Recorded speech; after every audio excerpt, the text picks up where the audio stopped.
Hey, healing homies. I could be talking to a bitter Betty. You could be dealing with a bitter Betty, or you used to just be a bitter Betty a while ago. Like you just got out of this cold energy, this I'm not having it. Don't you talk to me. When you walking down the street, you ain't letting no dudes holler at you type of energy because you was ready to cut people's heads off. I don't know who had you in that energy, but you finally have gotten out of that bitter Betty energy, because you're realizing that that energy was not conducive to your highest good. You started realizing that things weren't flowing to you as easy as they should have. So if you resonated with the previous reading where I was talking about, you not having your luck, that was it.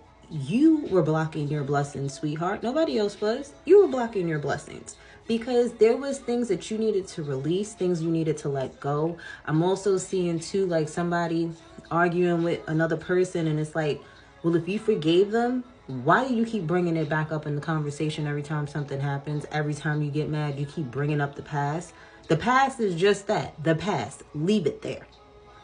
And as a female, if I forgive you for something, I'm not bringing up the past. So I'm not going to forgive you until I'm completely over something. So if I tell you I forgave you, that's what I did. I forgave you. Just because I forgave you doesn't mean I ain't going to forget how you move. You don't have to forget how a person moves, okay? But you don't have to keep bringing up the past. You just got to see people for who they are, see things for black and white. It is what it is, right?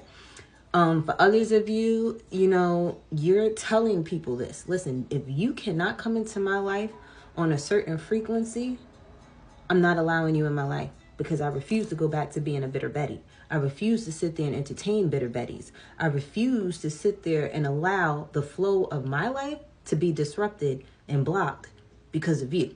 Okay, so a lot of you guys are learning lessons, and you're realizing the happier you are and realizing that you are the reason why you're happy, not because of somebody else. You're realizing that you are here. It's your job to make you happy and nobody else. That's when things come into your life a lot easier. Some of you, that was a lesson that you really needed to learn in order to sit there and get your blessings back.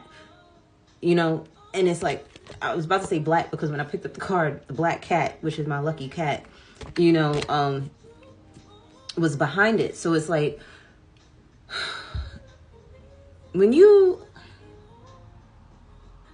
understand that this whole journey is about you, when you realize that this entire awakening is about you and no one else, this healing process is all about you, your experience here on earth is all about you, you don't allow anything to manipulate you anymore. Because this simulation, this matrix that we're in, it's going to bring whatever it is that you're entertaining. So if you're entertaining bitterness, if you're entertaining losers, if you're entertaining rich men, if you're entertaining obtaining your goals, whatever it is that you're obtaining and entertaining and working on and dealing with, that's what you manifest around you 24/7. This is why people say your thoughts become things. Somebody needs to read Rhonda Byrne's books, The Secret, The Power, The Magic. Okay, they even have a show on Netflix, or a movie on Netflix. I think it's called What the Bleep Is This, or something with the bleep. Just type in manifestation movies, it'll come up. And it's like, it teaches you how to reprogram your thinking, because the minute you change how you think, you change how you feel, and you change the frequency that you're vibing on. When people realize it's a mental game,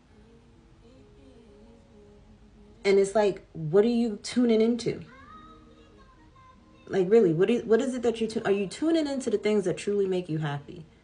Are you truly tuning into the things that make your life easier and not harder? So it's like, once you figure that out, you have nothing to worry about. Now, will there be residue of, you know, having to deal with things? Yes, because those are things that haven't come in that you had already previously manifested. So that has to come on out. You have to purge that out. Let the universe bring that in. And as soon as that's over, the things that you were thinking about before is going to manifest. You have to understand too, when you go from one frequency to another, there's still that phase, that in-between phase that you still got to go through. It's still a little cloudy. But if you continue to keep thinking positive and you start changing your memories, because your memories is where you're stuck at. So if you are not making better memories than the past, guess what your past memories will continue to be?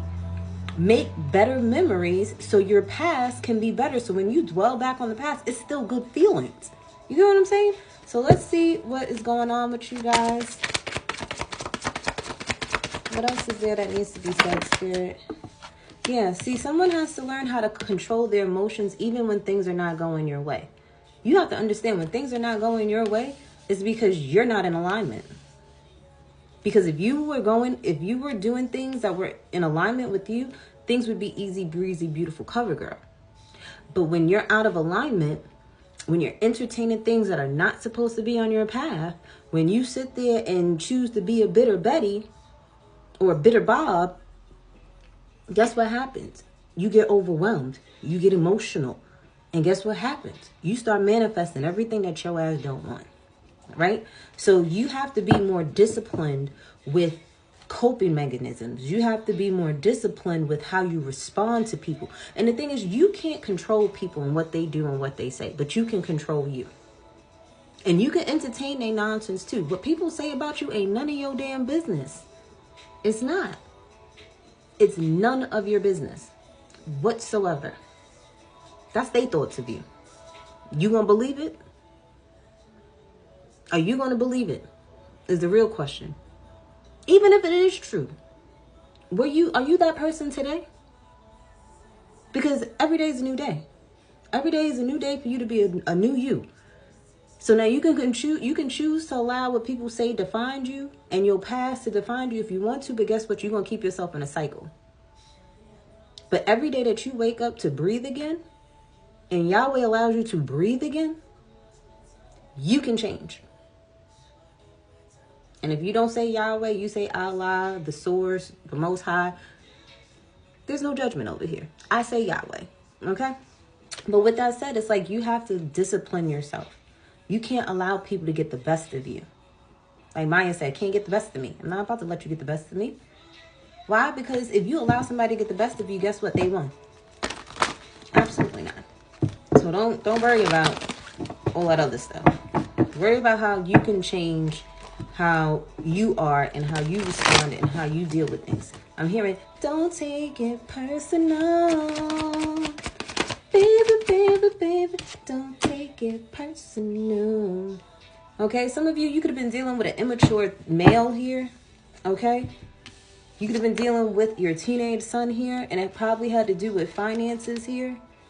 You probably kept giving them money, helping them out, and they keep on with the same cycle over and over again. Sometimes you got to let people learn on their own.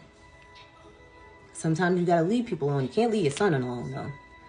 You got to just be more strict and more stern and stand on your ground when you tell your son, listen, hey, I ain't giving you no more money. Then that's what you do. You don't give them no more money. Because guess what? That's going to motivate them to go get their ass a job.